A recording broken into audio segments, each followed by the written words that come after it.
إن الحمد لله نحمده ونستعينه ونستغفره ونعوذ بالله من شرور أنفسنا ومن سيئات أعمالنا من يهده الله فلا مضل له ومن يضلل فلا هادي له أشهد أن لا إله إلا الله وحده لا شريك له وأشهد أن محمدا عبده ورسوله صلى الله عليه وعلى آله وصحبه وسلم تسليما كثيرا أما بعد قال الله تعالى في القرآن الكريم يا أيها الذين آمنوا اتقوا الله وقولوا قولا سديدا يصلح لكم أعمالكم ويغفر لكم ذنوبكم ومن يطع الله ورسوله فقد فاز فوزا عظيما.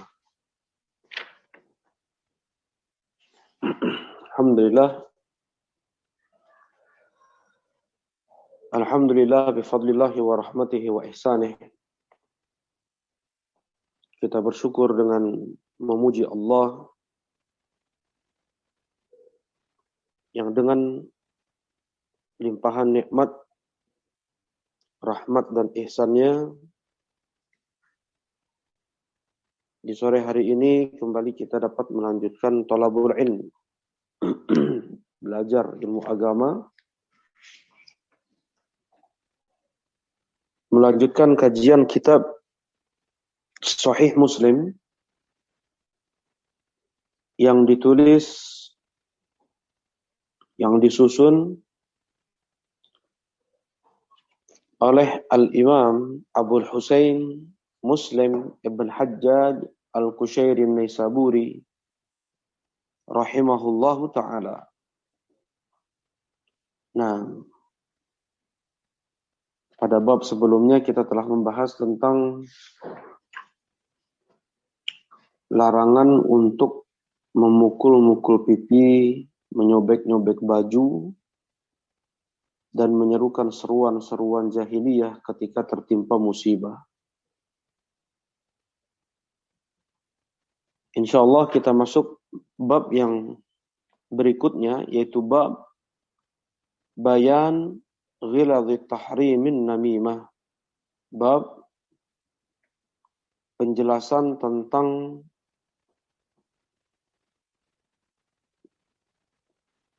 besarnya atau ancaman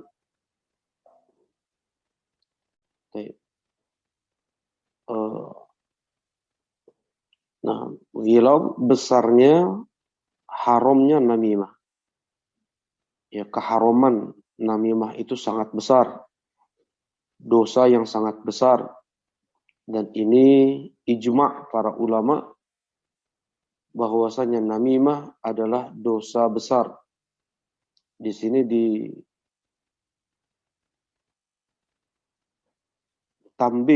diberitahu oleh atau buat bab oleh Al-Imam An-Nawawi rahimahullahu ta'ala, ya, keharaman dosa namimah itu sangat besar. Ya, keharaman dosa namimah sangat besar. Jadi bukan perkara enteng. Apa itu namimah? An-namimah adalah mengadu domba, istilahnya di negeri kita, yaitu menukilkan ucapan si A ke si B, menukilkan ucapan si B ke si A untuk membuat perselisihan di antara mereka berdua.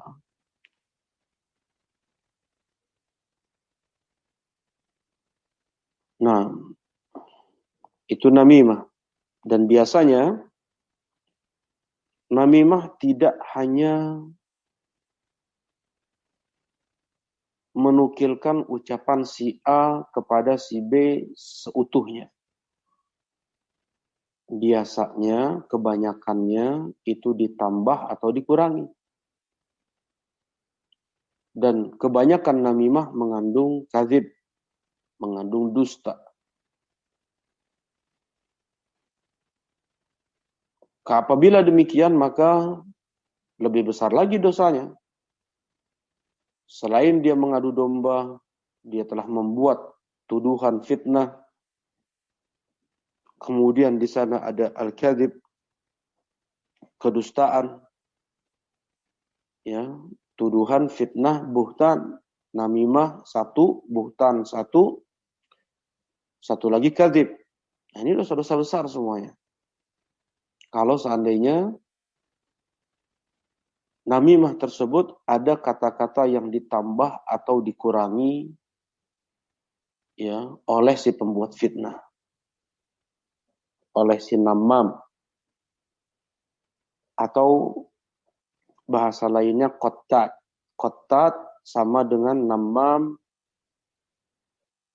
yaitu orang yang mengadu domba. Ya, di sini dikatakan oleh Al-Imam An-Nawawi, an-namimah naqlu kalamin nas ba'duhum ila ba'din ala jihatil ifsad bainahum. Namimah adalah menukilkan ucapan manusia, ucapan orang satu sama lain untuk membuat kerusakan di antara mereka. Ya. Nah, seperti dicontohkan di sini, fulan yatakallamu fika bikada, ya. Si fulan dia berbicara tentang kamu seperti ini. Ya, si fulan bilang tentang kamu seperti ini. Nah, ini adalah bentuk namimah kalau seandainya tujuannya adalah untuk merusak hubungan. Dan nah ini perlu diingat ya, perlu dicatat. Tidak boleh juga kita untuk bertanya-tanya kepada saudara-saudara kita. Si fulan bilang apa saja tentang saya? Atau ada nggak yang ngomongin jelek tentang saya? Siapa aja? Nah ini dia memancing orang untuk berbuat namimah, mengadu domba, memunculkan permusuhan. Pertanyaan seperti ini keliru. Ya, pertanyaan seperti ini tidak boleh di dalam Islam, yang dengan itu akan memancing orang untuk berbuat namimah. Tetapi kalau seandainya yang dikatakan atau si fulan, misalnya apa yang dikatakan si fulan tentang saya, yang itu mengandung madarat, ya, misalnya si B merencanakan makar tipu daya kepada si A, si A bertanya, apa yang dikatakan si B tentang saya? Kalau seandainya memang itu akan datang madarat, mara bahaya kepada si A oleh si B, maka boleh kita menceritakan apa yang direncanakan oleh si B kepada si A, agar si A berhati-hati atau dia menjaga diri, mengambil kewaspadaan, atau dia sudah melaporkan terlebih dahulu ke pihak yang berwenang. Ya, apabila memang yang demikian itu akan datang madarat kepada si A. Ya. Ini dikecualikan yang seperti ini. Tetapi kalau seandainya tidak ada masalah, bahkan mereka para ulama meminta agar orang-orang tidak menyebutkan ucapan-ucapan miring tentang dia. Mereka para ulama ingin tetap bergaul dengan orang-orang tersebut dengan baik.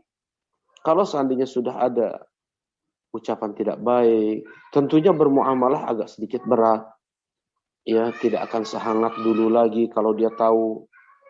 Ya, tetapi kalau seandainya dia tidak tahu, maka akan lepas dalam bermuamalah, akan lapang dalam bermuamalah. Nah, dengan itu sebagian ulama melarang, ya, melarang orang-orang untuk menukilkan ucapan-ucapan buruk manusia tentang mereka para ulama. Udah biarkan saja, diam saja. Ya, selama itu bukan bentuknya makar, tipu daya, ya, ucapan perencanaan pembunuhan atau perencanaan penangkapan yang di sana tidak ada bukti dan yang lainnya, maka perlu disampaikan agar dia mengambil kewaspadaan para ulama ini. Seperti itu mereka. Itu yang mereka sampaikan, itu yang banyak mereka nukilkan, ya, karena dia tidak ingin ada zon tidak baik antara mereka dengan para ikhwah. Namimah sangat bertolak belakang dengan al-ukhuwah al-islamiyah. Karena itu namimah adalah dosa yang sangat besar. Kita baca dulu hadisnya, kemudian kita akan sambung dengan hadis-hadis yang lain insyaallah. Qala al-Imam Muslim rahimahullah wa haddatsana Syaiban ibn Farrukh wa Abdullah ibn Muhammad ibn Asma ad-Dubai qala haddatsana Mahdi wa huwa ibn Maimun qala haddatsana Wasil al-Ahdab an Abi Wa'il an Hudzaifah an Abi Wa'il an Hudzaifah. Hudzaifah ibn Yaman annahu balaghahu anna rajulan yanimmu al-hadis. Disampaikan kepada Hudzaifah ada seseorang yang dia menukilkan ucapan tetapi untuk membuat keruh, membuat perselisihan, membuat permusuhan. Faqala Hudzaifah sami'tu Rasulullah sallallahu alaihi wasallam yaqul. Kemudian berkata Hudzaifah, aku mendengar Rasulullah sallallahu alaihi wasallam berkata, la yadkhulul jannata nammam. Tidak akan masuk jannah, tidak akan masuk surga nammam, orang yang mengadu domba. Nah, seperti ini ancaman yang datang bagi mereka para nammam, orang yang membuat perselisihan. Ya, menukilkan ucapan manusia satu sama lain agar muncul perselisihan antar mereka. Dan ini jelas sifat yang sangat bertolak belakang dengan munculnya Islam. Islam membuat kaum muslimin bersaudara, berukhuwah. Innamal mu'minuna ikhwah. Sesungguhnya sesama kaum mukminin itu bersaudara. Mathalul mu'minina fi tarahumihim wa tawaddihim wa ta'atufihim kamathalil jasad. Permisalan seorang mukmin dengan mukmin yang lainnya dalam berkasih sayang, dalam berlemah lembut, dalam saling mencintai, itu bagaikan satu tubuh, memang satu. Ya, ini enggak dicerai-berai, dipecah-pecah, dibuat kelompok-kelompok. Namimah demikian, memecah belah, membuat pertengkaran, permusuhan. Ya. Sedangkan Islam bagaimana menyatukan kaum muslimin, bagaimana menyatukan manusia dengan kalimat syahadat la ilaha illallah. Al-mu'min lil mu'min kal bunyan yashuddu ba'duhu ba'dan. Seorang mukmin dengan mukmin yang lainnya bagikan satu tubuh, saling menopang, saling menguatkan satu sama lain. Dan Rasulullah sallallahu alaihi wasallam sampai mengatakan la yu'minu ahadukum. tidak beriman salah seorang di antara kalian hatta yuhibba li akhihi ma yuhibbu li nafsihi, sampai dia mencintai saudaranya sebagaimana dia mencintai dirinya sendiri. Dan ini bertolak belakang dengan namimah, dengan mengadu domba. Dia membenci saudaranya, ya, sampai dimunculkan fitnah, kerusakan, permusuhan. Terlebih ketika namimah tersebut terjadi pada keluarga. Ibu dan anaknya, suami dan istrinya, ayah dan anaknya, kakak dan adiknya, masih saudara, masih kerabat, entah sepupunya, pamannya, bibinya, ya. Yang di sana ada istilah silaturrahim, menyambung rahim, menyambung tali keluarga yang putus. Karena rahim dari dzawul arham adalah pihak ibu, yang biasanya kurang terperhatikan oleh seseorang. Biasanya mereka hanya memperhatikan keluarga dari pihak ayah saja. Karena itu ada istilah silaturrahim, menyambung tali rahim, menyambung kerabat ibu. Tetapi itu kemudian sudah menjadi istilah menyambung tali kerabat siapapun. Menyambung tali kerabat siapapun. Maksudnya dari ayah, dari ibu, atau itu mungkin tetangga, atau itu mungkin teman lama, disambung lagi. Itu sudah menjadi istilah menyambung tali persaudaraan di dalam Islam. Nah, terlebih dalam hal keluarga, ya, yang seharusnya mereka mempunyai hak lebih dari kita. Selain Muslim, mereka pun ada hubungan darah dengan kita. Entah itu yang satu kakek, satu buyut, terlebih kalau seandainya itu satu orang tua, satu ayah, satu ibu. Dan kemudian dimunculkan namimah, dimunculkan perselisihan, ya, diadu domba. Dan memang kata Rasulullah sallallahu alaihi wasallam, inna minal bayani la sihra, sesungguhnya ada di antara penjelasan orang-orang itu seperti sihir. Maksudnya ucapan manusia itu ada yang seperti sihir, sangat berpengaruh, ya, bisa mengubah hati seseorang yang asalnya mencintai jadi membenci. Bahkan lebih dahsyat daripada sihir. Sihir terkadang dibutuhkan waktu yang sangat lama untuk bisa terjadi perselisihan di antara mereka. Tetapi dengan sebagian namimah yang dilakukan oleh orang-orang, itu dengan hitungan menit, hitungan detik, orang sudah berubah. Sudah tidak percaya lagi dengan saudaranya, sudah tidak, ya, sudah tidak enak, sudah tidak akur, sudah tidak hangat.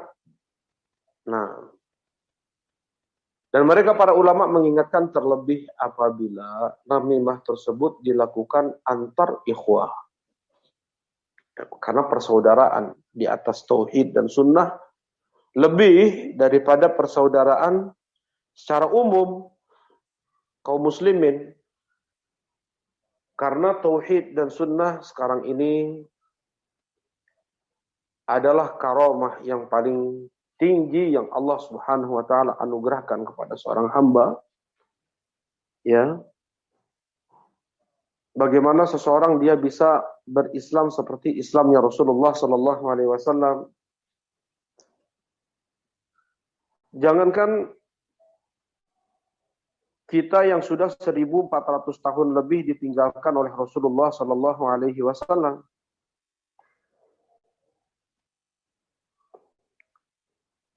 Kaum muslimin yang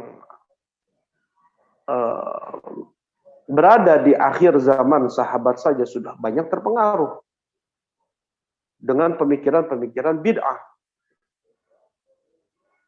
Seperti misalnya Ibnu Muljam yang membunuh Ali bin Abi Thalib. Dia beribadah ikhlas karena Allah untuk membunuh Ali bin Abi Thalib. Coba bayangkan. Ini masih banyak para sahabat pada saat itu. Masih banyak sekali. Ali bin Abi Thalib, ya, Abu Musa al-Ash'ari, di sana ada Muawiyah bin Abi Sufyan, banyak sahabat-sahabat yang lain. Tetapi sudah banyak kaum muslimin yang terpengaruh dengan pemikiran Khawarij, ada yang terkena Qadariyah, ada yang terkena Syiah. Ini di zaman Rasulullah SAW masih belum lama beliau wafat. Diistilahkan oleh Abdullah ibn Mas'ud, masih belum pada pecah piring-piring Rasulullah SAW, belum lusuh baju Nabi SAW, masih utuh semuanya. Rasulullah belum lama wafat, tetapi banyak orang sudah terpengaruh.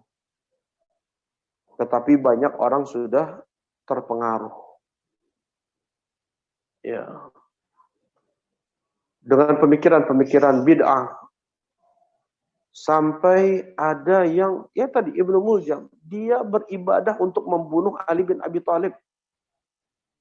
Wali Allah yang sudah pasti surga untuk dia. Ya.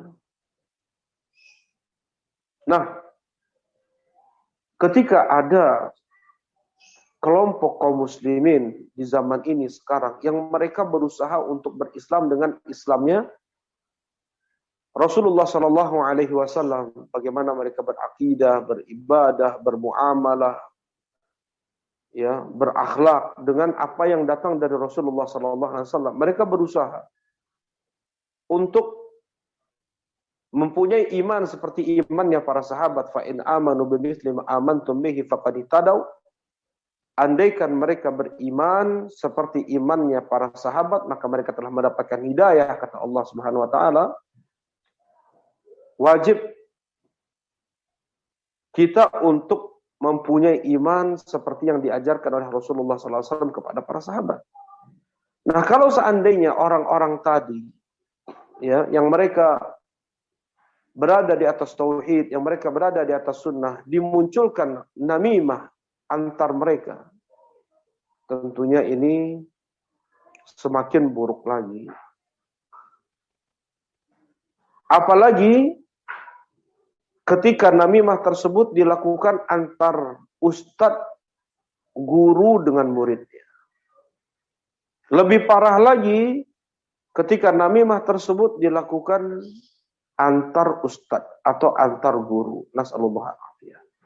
Ya, jadi tadi tingkatannya sudah disampaikan ya. Ya, namimah adalah dosa yang sangat besar dan kerusakannya sangat besar, bisa dilakukan dari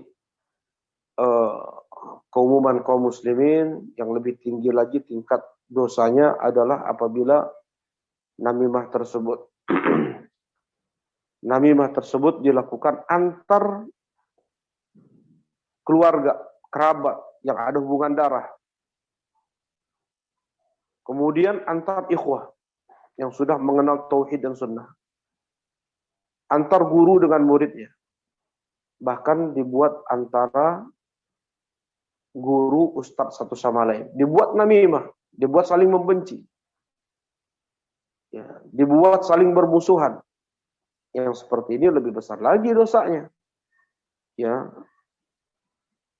Nah, kata Rasulullah sallallahu alaihi wasallam, la yadkhulul jannata namam.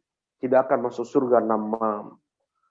Tidak akan masuk surga namam. Apakah memang tidak masuk surga sama sekali? Kalau dia menghalalkan, ya bisa. Dia telah menghalalkan apa yang Allah haramkan, berarti dia telah membuat syariat, dia telah membuat hukum yang itu melawan hukum Allah, yang itu melawan syariat Allah Subhanahu wa taala. Nah, tetapi andaikan dia masih mengaku sebagai seorang muslim, dia masih memiliki tauhid, maka tidaklah dia dikatakan sama sekali tidak akan masuk ke dalam surga karena dosa namimahnya. Tidak. Tetapi di sana ada orang-orang yang masuk surga dari awal.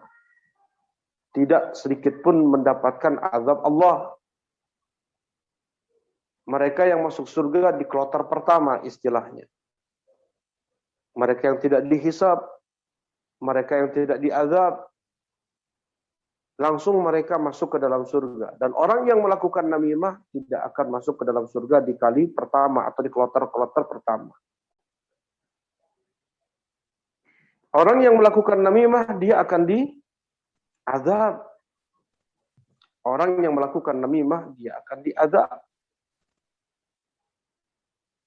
Bahkan sebelum azab di akhirat, Allah sudah terlebih dahulu mengazab dia di alam barzakh. Sebelum pelaku namimah atau yang mengadu domba ini diazab di akhirat, dia terlebih dahulu akan diazab oleh Allah di alam barzakh. Nah, sebagaimana hadis Nabi SAW yang dikeluarkan oleh Al-Imam Al-Bukhari dan Muslim, ya, hadis Nabi yang dikeluarkan oleh Al-Imam Al-Bukhari dan Muslim.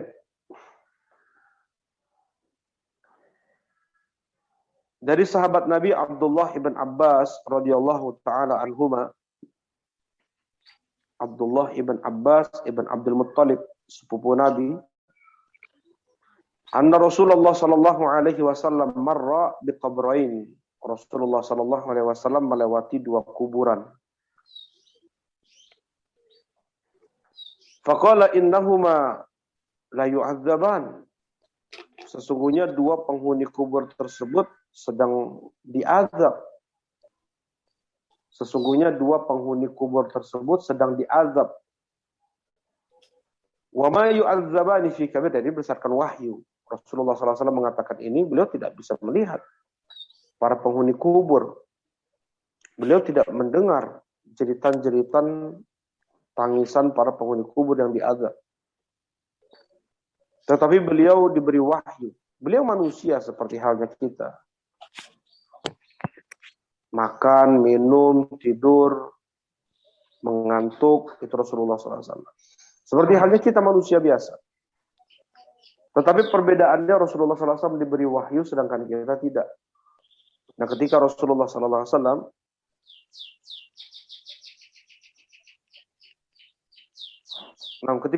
SAW beliau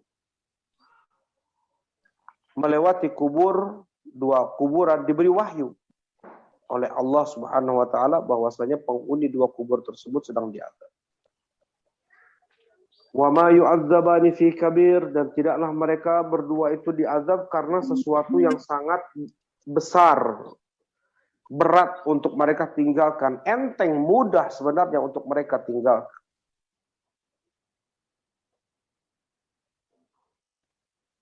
Tetapi itu tidak dilakukan. Ya. Wa ma yu'adzabani fi kabir. Tidaklah mereka diazab karena sesuatu yang besar. Maksudnya yang sulit untuk ditinggalkan. Padahal itu adalah dosa besar. Dan banyak orang mengentengkan satu perkara dosa. Yang sebenarnya itu adalah dosa yang sangat besar. Kalau sekarang lebih parah lagi. Ya, seperti meninggalkan sholat, ada mengentengkan perkara sholat sampai meninggalkan sholat. Ada yang belang betong, ada yang tidak sama sekali, ada yang seminggu sekali aja cuma sholatnya. Sholat Jumat. Ya. Ada yang cuma setahun sekali sholat Id. Ada yang nggak sholat sama sekali. Ada yang tidak sholat sama sekali. Padahal itu adalah perbedaan antara seorang muslim dengan kafir, sebagaimana sabda Nabi SAW. Al-ahdu alladhi bainana wa bainahumus shalah faman tarakaha faqad kafar. Perbedaan antara kita atau perjanjian antara kita dan mereka adalah salat. Siapa yang meninggalkannya maka dia telah kafir. Nah, banyak orang sekarang mengentengkan sholat. Ini lebih parah daripada namimah. Meninggalkan sholat. Ma salakakum fi saqar qalu lam nakum minal musallin. Apa yang menyebabkan kalian masuk ke dalam neraka sakor? Mereka bilang kami dulu enggak sholat. Kami dulu enggak sholat. Ya. Dan Ibn Abi Mulaika beliau bertemu dengan banyak para sahabat. Dan para sahabat menghukumi orang yang meninggalkan sholat itu memang kafir. Ya. Nah ini menjadi bala, menjadi penyakit yang menjangkiti sebagian saudara-saudara kita kaum muslimin. Mereka mengentengkan perkara sholat. Ada juga yang mengentengkan perkara syirik seperti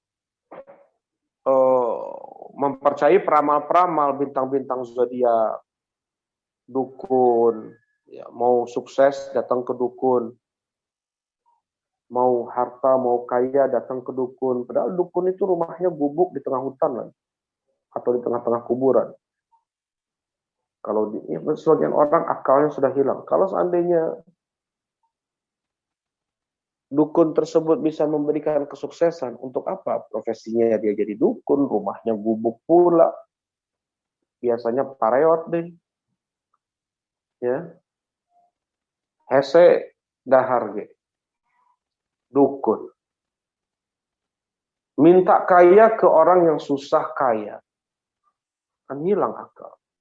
Dan kata Rasulullah Sallallahu Alaihi Wasallam, "Man ataka kahinan fasaddaqahu bima yaqul faqad kafara bima unzila ala Muhammad." Siapa yang mendatangi dukun, kemudian membenarkan apa kata dukun tersebut, maka dia telah kufur terhadap apa yang diturunkan kepada Muhammad. Siapa yang mendatangi dukun, dan dia membenarkan apa yang dikatakan oleh dukun tersebut, maka dia telah kufur terhadap apa yang diturunkan kepada Muhammad. Apa yang diturunkan kepada Muhammad? Al-Quran. Apa yang ada di dalam Al-Quran? Yang tahu ilmu ghaib hanya Allah. Qul la ya'lamu man fis samawati wal ardi al-ghaiba illallah. Katakan tidak ada yang tahu perkara gaib di langit dan di bumi kecuali hanya Allah. Dan dia meyakini di sana ada peramal, di sana ada dukun yang tahu ilmu gaib selain Allah. Dia telah syirik dalam syirik asma wa sifat. Ya. Banyak sekarang. Belum lagi riba.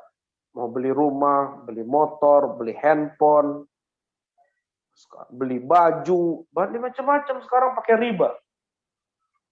Ya, pakai kredit yang apabila terlambat terkena denda.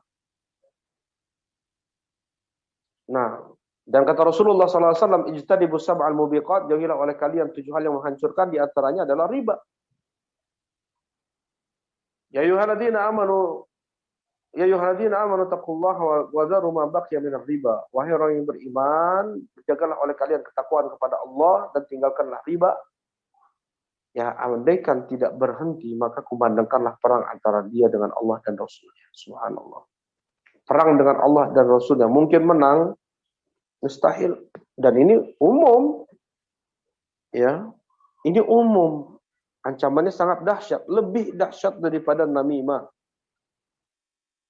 Tadi yang disampaikan. Entah itu meninggalkan sholat, atau percaya ramalan bintang, atau itu riba. Ya, dosa-dosanya ini di atas namimah semua. Dosa-dosanya ini di atas mengadu domba semuanya. Ya. Belum lagi banyak hal dosa-dosa. Ya, dianggap enteng, dianggap remeh. Hanya dari satu arah saja, ya, seperti yang dilakukan oleh orang-orang munafikin, membuat tuduhan bahwasanya Aisyah radhiyallahu taala anha berzina, membuat berita dusta, gosip. Tahsabunahu hayyina wa huwa indallahi 'azim. Kata Allah, kalian kira itu enteng menyebarkan gosip itu. Kalian mengira itu enteng menyebarkan gosip itu. Wa huwa indallahi 'azim, dan sungguh itu sangatlah besar di sisi Allah. Sungguh itu sangatlah Besar dosanya di sisi Allah Subhanahu wa taala. Membuat berita-berita dusta, hoax, menyudutkan kehormatan seorang muslim, menghancurkan kehormatan seorang muslim adalah dosa yang sangat besar. Baik. Ya ini dan ini namimah. Ya amma ahaduhuma faqad yamshi bin namimah, kata Rasulullah SAW. Yang satu dia mendapatkan azab di kuburnya karena dia berjalan sambil mengadu domba orang. Berjalan sambil menukilkan ucapan si A ke si B, pergi dia lagi ke si B, menukilkan ucapan pergi dia ke si A, menukilkan ucapan si B ke si A, menukilkan. Ya itu ya, kalau yang namanya namimah itu dia tidak menambah, tidak mengurangi, tetapi sedikit orang yang mengadu domba demikian, tidak menambah atau mengurangi ucapan saudaranya. Biasanya dia tambah atau dia kurangi. Dia tambah atau dia kurangi.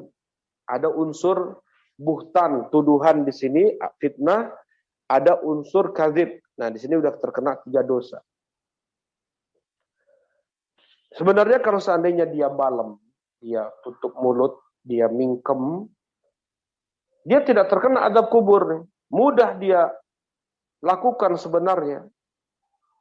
Tapi dia tidak bisa menjaga lisannya, dia tidak bisa menjaga mulutnya.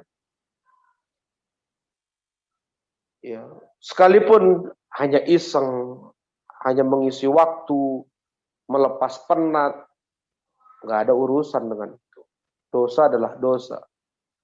Tidak bisa menghilangkan penat, hanya iseng dengan berbuat dosa. Seperti yang dilakukan oleh orang-orang munafikin di zaman Nabi Shallallahu Alaihi Wasallam, orang-orang munafik.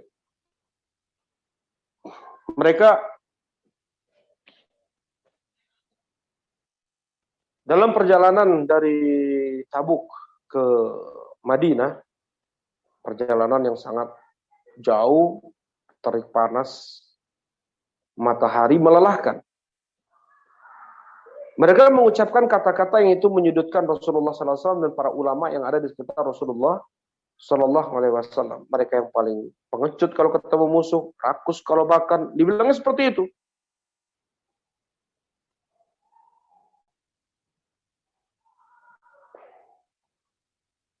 Kata Allah Subhanahu wa taala, "Qul abillahi wa ayatihi wa rasulihi kuntum tastazi'un?" Apakah dengan nama Allah, ayat-ayatnya dan Rasulnya kalian bersenda gurau? Kami hanya melepaskan penat ya Rasulullah, kami enggak serius. La ta'tadiru, kata Allah, jangan kalian cari-cari alasan lagi, menghilangkan penat lah dengan obrolan-obrolan seperti itu. Qad kafartum ba'da imanikum, kalian sudah kafir setelah iman kalian. Ya, kalian sudah kafir setelah iman kalian. Itu kata Allah Subhanahu wa taala. Nah, wa ammal akhar fa kana la yastatir min al-baul. Sedangkan yang satu lagi diazab karena dia tidak menjaga percikan air kencingnya kembali ke kain atau ke kakinya. Yang dengan itu dia sholat.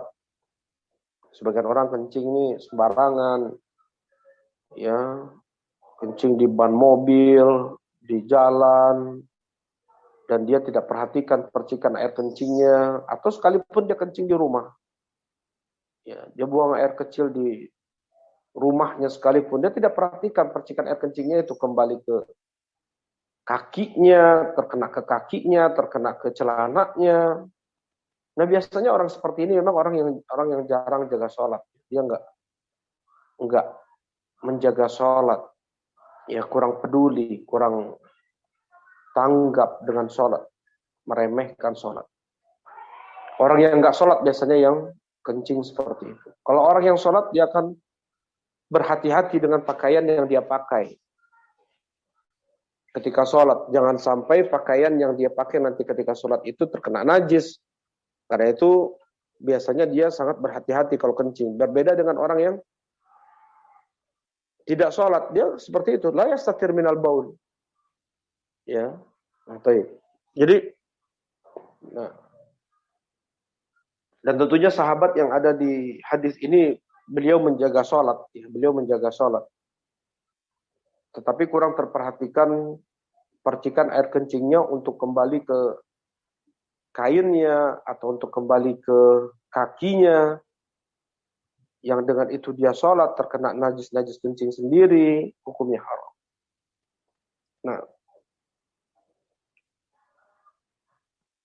Nah ini ancaman bagi mereka yang berbuat namimah atau mengadu domba. Selain azab di akhirat, dia pun terkena azab di alam kubur. Berapa lama? Di alam kubur dia berapa lama? Ya, entah puluhan atau ratusan atau ribuan tahun lagi dia di alam barzakh. Kemudian ketika di akhirat entah berapa lama dia diazab di neraka. Ya. Sedangkan umur dia di dunia ini tidak lebih dari 100 tahun. Menjadi penentu apa yang akan dia dapatkan setelah dia mati. Dan dia melakukan namimah. Hal yang sebenarnya mudah untuk dia tinggalkan. Hal yang sangat mudah untuk dia tinggalkan. Dia tinggal jaga lisan, tidak berbicara. Cukup. Tetapi itu membuat, ya, asal namimah ini membuat pelakunya terancam dengan azab yang bertubi-tubi. Ya, maksudnya bertubi-tubi, azab di barzakh juga azab di akhirat. Yang bisa jadi juga Allah menimpakan azabnya di dunia sebelum dia mati karena perbuatan namimah atau dosa yang dilakukan oleh lisan. Nah, jadi tadi namimah adalah dosa yang dilakukan oleh lisan. Dosa yang dilakukan oleh lisan banyak, ya. Dosa besar itu ada yang dilakukan oleh hati, seperti suudzon kepada Allah, apalagi. Dan semua bentuk maksiat, kesyirikan, kekufuran, atau kefasikan, maksiat biasa yang tidak mengeluarkan dari Islam, itu semua adalah dia telah bersuudzon kepada Allah. Tidak lepas dari suudzon kepada Allah. Nah, ada maksiat yang dilakukan oleh lisan. Nah, diantaranya adalah namimah, ghibah, kadzib, dusta. Ada yang sampai mencela Al-Quran, ada yang sampai mencela syariat Islam, ada yang sampai mencela Allah, ayat-ayat Al-Quran. Nah, mencela Rasulullah SAW. Ada pula dosa besar yang itu dilakukan oleh anggota badan. Ya, seperti minum khamr, berjudi, berzina, dan yang lainnya. Dan sifat mereka para penghuni neraka, orang-orang musyrik ketika di dunia, hammazin masya'in binamim. Ini sudah suatu kesatuan. Hammaz, orang yang suka meledek. Orang yang suka menghina dengan isyarat. Isyarat mulut, isyarat mata, isyarat tangan, hammaz. Masya'in binamim, dia suka mengadu domba. Ada kurir namanya. Ada kurir namimah.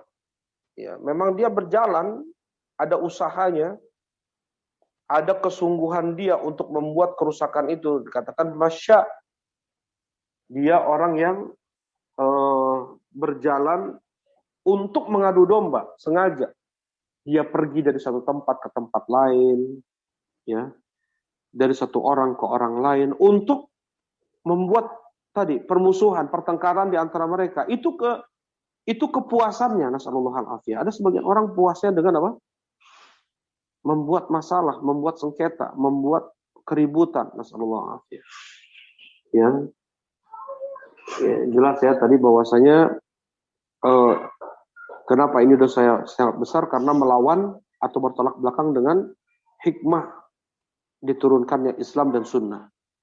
Nah, baik. Nah, kita baca hadis yang setelahnya.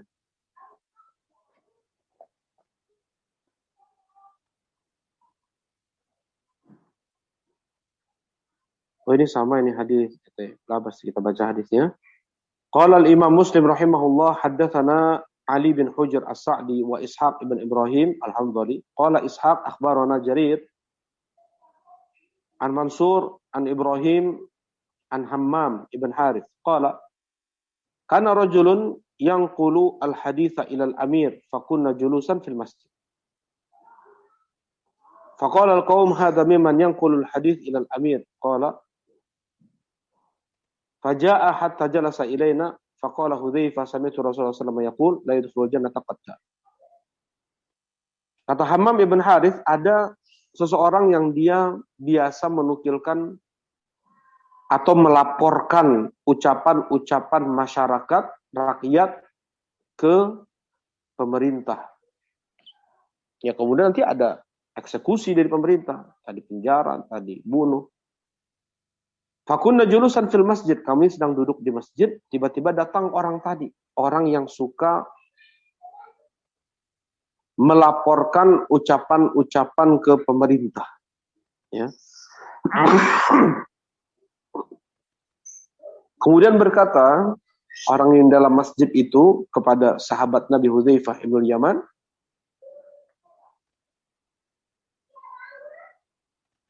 ya Hudzaifah ini orang termasuk orang ini suka melaporkan ucapan-ucapan ke pemerintah, ke amirun, gubernur atau penguasa. Qala faja'ah hatta jalasa ilaina, kemudian orang tersebut datang duduk bersama orang-orang di masjid yang di sana ada Hudzaifah ibn Yaman. Langsung Hudzaifah berkata, sami'tu Rasulullah sallallahu alaihi wasallam yaqul la yadkhulul jannata qattan. Ya. Aku mendengar Rasulullah sallallahu alaihi wasallam berkata tidak akan masuk surga orang yang qattat. Qattat artinya sama dengan namam, orang yang mengadu domba.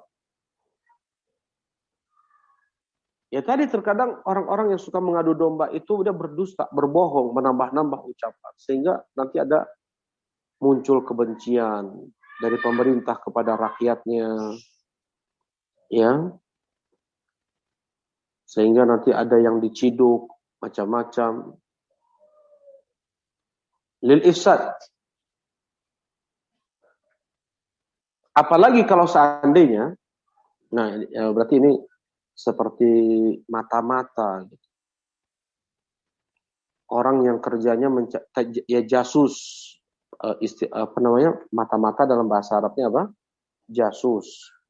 Mata-mata bahasa Arabnya adalah jasus. Kalau orang tersebut baik, orang dalam tetapi baik, namanya namus. Ya. Kalau orangnya itu jahat, merusak, namanya jasus. Nah, ada sebenarnya sebagian orang yang mata-mata dia ini. Suka melaporkan ke pihak-pihak tertentu yang dia mencari maslahat pada pihak-pihak tersebut dengan menukilkan ucapan-ucapan orang-orang yang dia dengar untuk memunculkan keributan atau pertengkaran, permusuhan dengan orang-orang yang dituju tersebut. Nasallallahu al-afiyah, ya. Ini sifat orang munafik. Ini sifat yang sangat jahat. Ya, tadi terlebih ketika apa yang dilaporkannya itu adalah perbuatan seorang ustadz ahlus sunnah yang dikatakannya adalah benar, dilaporkan kepada pemerintah misalnya. Dan apa yang disampaikan oleh ustadz tersebut, dia tidak menyelisihi Al-Quran dan Sunnah, tidak menyelisihi syariat Islam, bahkan termasuk dari berdakwah, mengingatkan, beramar ma'ruf, wa nahyu anil munkar, kemudian itu dilaporkan, terjadi permusuhan, perselisihan. Nah, disinilah bentuk namimah yang sangat dahsyat. Ya, ini lebih lagi, ya, tadi kan sudah disampaikan kalau seandainya namimah tersebut terkait dengan para ustadz, para guru, yang seharusnya mereka itu dicintai, malah justru dibuat makar untuk mereka agar terjadi permusuhan. Fanas'alullah al-afiyah. Ya. Dan sifat orang-orang musyrikin Quraisy pada saat itu demikian, sama.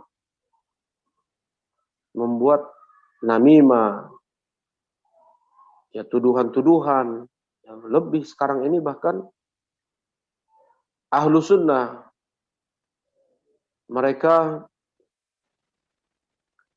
kaum muslimin yang memegang sunnah Nabi SAW, yang mau berislam seperti Islamnya Rasulullah SAW, dibuat tuduhan-tuduhan yang sangat dahsyat. Ya, dibilangnya Wahabi, suka mengkafirkan orang, suka membunuh orang, nah, mudah menghalalkan darah orang yang sholat, yang berbeda paham.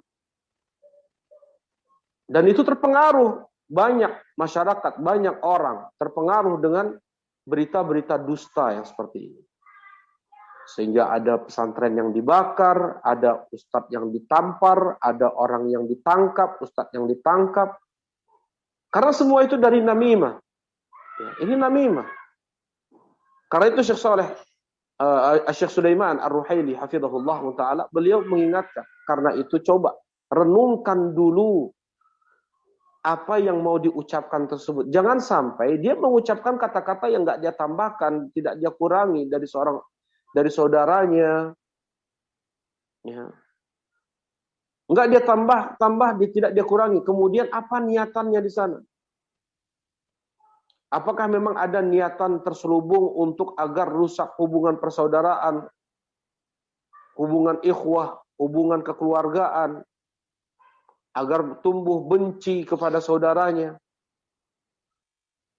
Kalau memang ada yang demikian, tahan. Karena itu adalah namimah, jangan dia ucapkan. La yadkhulul jannata namam, ini sangat mengerikan. Tidak akan masuk surga qattat atau namam, orang yang mengadu domba. Ya. Berarti dia tidak mendapatkan syafaat. Ya.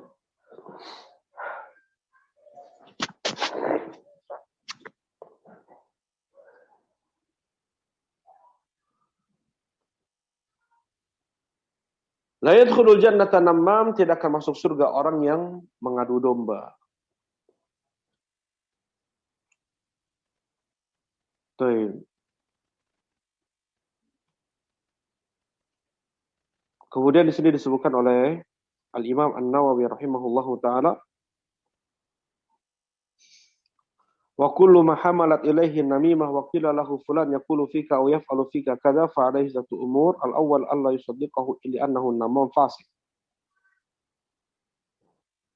Seseorang yang mudah untuk menukilkan ucapan orang lain kepada kita, si fulan berbicara tentangmu seperti ini, si fulan berbuat seperti ini untukmu, dia sudah buat ini, maka yang pertama harus dilakukan adalah jangan dia benarkan, karena dia itu namam fasik. Yang kedua, ayanhahu an dzalika wa yansahahu wa yuqabbih lahu fi'luh. Yang kedua adalah dia larang ucapan seperti itu, dia nasihati, dan dia perburuk perbuatan yang demikian itu di depan dia. Nggak boleh yang seperti itu. Ya. Jadi apa yang harus kita lakukan ketika ada orang yang namimah di depan kita? Ya. Di sini disebutkan oleh Al-Imam An-Nawawi rahimahullahu taala, yang pertama adalah jangan dia benarkan. Jangan dia benarkan. Ya. Sebagian ulama langsung mendiamkan orang yang menukilkan ucapan buruk kepada dia. Ya. Kalau ada orang berbicara, si orang ngomong kayak gini tentang antum, diam. Langsung Diamkan orang seperti itu. Nah, tadi yang pertama adalah yang harus dilakukan adalah dia tidak membenarkan ucapan orang tersebut. Ya, karena tadi biasanya dia menambah atau mengurangi atau sifat rencana niatan untuk membuat perselisihan itu yang jangan sampai kita terpengaruh dengannya. Dan orang yang seperti itu kita sudah harus berwaspada darinya, karena kalau dia berani menukilkan itu kepada kita, kita pun tidak akan selamat dari dia. Dia pun akan menukilkan ucapan kita kepada orang lain, yang itu akan terjadi perselisihan, permusuhan. Jadi yang pertama adalah jangan dipercayai. Ya, ketika ada orang yang bilang, si fulan bilang gini tentang antum, si fulan berbuat seperti ini untuk antum, ya. Yang pertama ini bagus ditulis ya. Adalah jangan dia percayai karena dia itu namam, fasik. Namam, fasik. Tukang adu domba dan fasik. Yang kedua, ayyanhahu an dzalika. Yang kedua, dia larang, dia ingatkan, dia nasihati. Ya, dan dia tegaskan bahwasanya apa yang baru antum lakukan itu adalah dosa besar. Menukilkan ucapan orang lain kepada anak untuk bisa jadi anak benci kepada orang tersebut karena ucapan antum barusan. Ya, wajib untuk diingatkan, dinasehati orang seperti ini. Yang ketiga, ayyubghidahu fillah. Fa innahu baghid indallah. Wa yajib bughd man abghadahu Allah Ta'ala. Yang ketiga, dia membencinya karena Allah. Ya, bencilah orang tersebut karena Allah. Ya, seakan-akan dia mendukung kita nih orang tersebut, namam ini. Ya, menyebutkan seakan-akan dia pro kita. Tetapi yang harus kita lakukan adalah kita harus membenci dia karena Allah. Ya, mungkin asalnya kita dekat dengan orang tersebut. Mungkin asalnya kita dekat dengan orang tersebut. Dan kita memang bersatu karena Allah, berpisah karena Allah. Dan kita membenci dia karena Allah. Karena apa yang diperbuatnya kepada kita. Menukilkan ucapan si A, menukilkan ucapan si fulan kepada kita untuk menumbuhkan musuhan. Ya, inilah yang dimaksud dua orang yang saling mencintai karena Allah dan membenci karena Allah. Dia benci orang tersebut karena Allah. Karena orang yang demikian dibenci oleh Allah, maka wajib untuk membenci siapa yang dibenci oleh Allah. Wajib untuk membenci siapa yang dibenci oleh Allah. Yang keempat, kata Imam Nawawi, alla yadhunnu bi akhihil ghaib as-su. Nah, yang keempat, tidak boleh dia benarkan ucapan orang tersebut sehingga dia tidak berprasangka buruk kepada saudaranya. Ya, jangan dia bersuudzon kepada orang yang dinukilkan oleh si ini, oleh si namam ini. Yang kelima, alla yahmilahu ma hukiya lahu ala tajassus wal bahsan dzalik. Yang kelima, cuekin. Tidak perlu ditelusuri. Oh, benar nggak ya ucapan si namam ini? Coba ya saya kirim orang untuk memata-matai si fulan. Nggak usah. Ya, jangan sampai melakukan hal-hal demikian.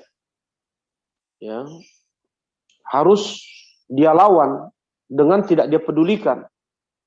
Ya, dibuat tagaful saja, pura-pura tidak tahu aja udah. Nah, kalau seandainya ia pun terucap, maafkan saja langsung. Yang keenam, Allah yardha li nafsihi ma naha an-namam anhu.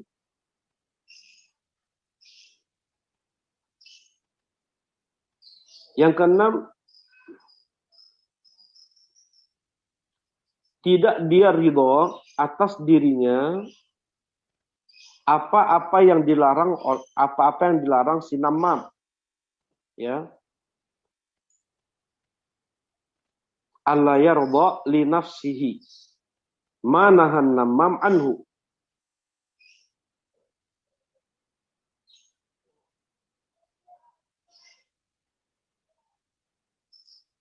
Baik.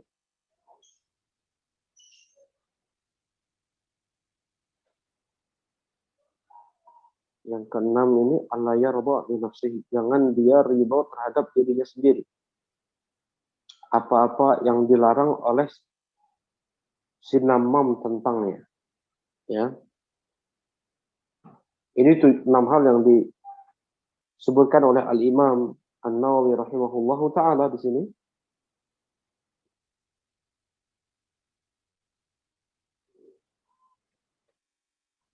Dan yang seperti ini baiknya ditangani oleh pihak berwenang seperti kepolisian, ya, agar orang-orang seperti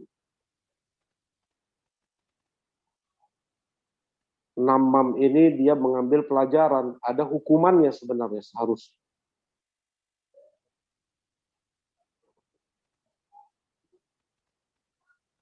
Baik.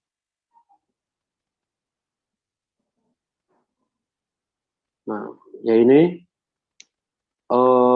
yang dikatakan oleh Al-Imam An-Nawawi rahimahullahu taala tentang hal-hal yang harus kita lakukan apabila kita mendengar ada si namam datang ke hadapan kita. Namam, orang yang suka mengadu domba. Ya. Dan karena apa yang kita lakukan kemudian, ucapkan kemudian, apabila kita terpengaruh dengan ucapan si namam ini, akan membuat kerusakan yang sangat besar, bahkan ada nyawa yang hilang, darah yang keluar, yang sampai terputus silaturahim bertahun-tahun, ya, sampai memaki, mencela, menggibahi ustadznya, gurunya, ayahnya, saudaranya, ibunya, nasallallahu. Jadi banyak kerusakan yang terjadi karena sebab namam, dan ini perlu diwaspadai, akhlak yang harus dijauhi oleh setiap muslim. Jangan sampai seorang muslim dia bermudah-mudahan dalam hal ini. Dan zaman sekarang sangat sekali mudah seseorang untuk melakukan namimah. Dengan jempolnya sekarang ini. Dengan handphone, media sosial. Menukilkan ucapan si A langsung, muncullah ya kebencian kepada pemerintah, atau dimunculkan kebencian kepada pemerintah. Ini pemerintah buat seperti ini, pemerintah buat seperti ini, mengucapkan seperti ini, mengucapkan seperti ini, sehingga apa? Dia memunculkan kebencian kepada pemerintah tersebut. Itu sama dengan namimah. Ya, dia namimah. Kalau dulu karena belum ada media sosial jadi pakai lisan, kalau sekarang pakai jempol. Ya. Ya. Kemajuan teknologi sekarang ini dimanfaatkan oleh sebagian orang dengan ya melakukan dosa-dosa besar.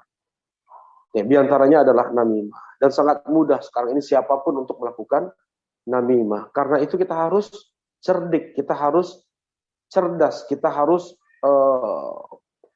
ada ilmu ketika men-share, membagikan sesuatu. Jangan sampai apa yang kita bagikan tersebut mengandung namimah di sana. Ya. Dan tadi subhanallah, la yadkhulul jannata namam. Tidak akan masuk surga namam itu. Orang yang mengadu domba. Perlu diperhatikan, sangat sangat sensitif atau sangat sekali mudah seseorang untuk jatuh pada namimah sekarang. Ya, terlebih orang-orang yang di media sosial memang ada yang kerjanya memang untuk itu. Kerjanya untuk namimah, untuk tajasus, untuk memata-matai, untuk membuat fitnah, kerusuhan, kerusakan, bahkan tidak segan-segan mereka itu dibayar untuk menghancurkan Islam, untuk menghancurkan kaum muslimin. Ya, baik. Mungkin ini yang dapat disampaikan, kurang lebihnya mohon maaf. Subhanakallahumma rabbana wa bihamdika asyhadu an la ilaha illa anta astaghfiruka wa atubu ilaik. Assalamualaikum warahmatullahi wabarakatuh.